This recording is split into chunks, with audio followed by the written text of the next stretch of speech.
Patuloy po na dinadayo ng mga Hollywood star ang wildcard gym sa Los Angeles para panoorin ang ensayo ni Manny Pacquiao. Matapos ni na Robert Duvall, Jean-Claude Van Damme at Mark Wahlberg, ang gumanap naman na Hellboy na si Ron Perlman ang bumisita kay Pacman. Mula sa California, USA, nakatutok si Sports Saksi, Chino Trinidad. May tuturing na boxing scholar si Ron Perlman na mapalad na inabot ang kagalingan ng ilan sa mga magagaling na boksingero sa kasaysayan ng sport sa nakalipas na 4.5 dekada. Para kay Perlman, isa si Pacquiao sa greatest fighters of all time. So many different elements where he's able to take a guy out and turn it into like a ballet. It's a beautiful thing to watch. I got very lucky. I got invited here about a week ago to be in the company of greatness.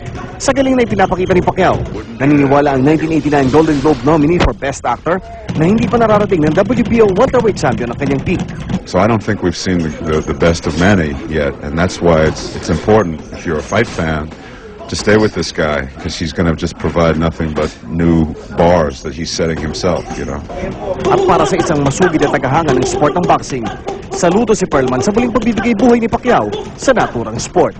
And I'm really happy that I'm alive to watch the whole arc of Manny Pacquiao. We're watching history, but we're also watching somebody who really, really has this beautiful respect for the sweet science.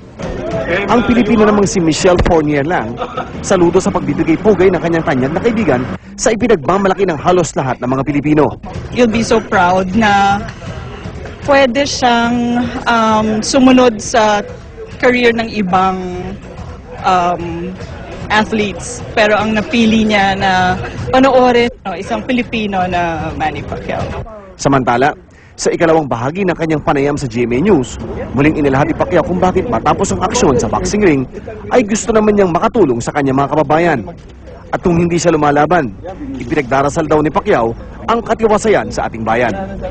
Mula sa Los Angeles, California, Chino Trinidad, nakatutok, 24 oras.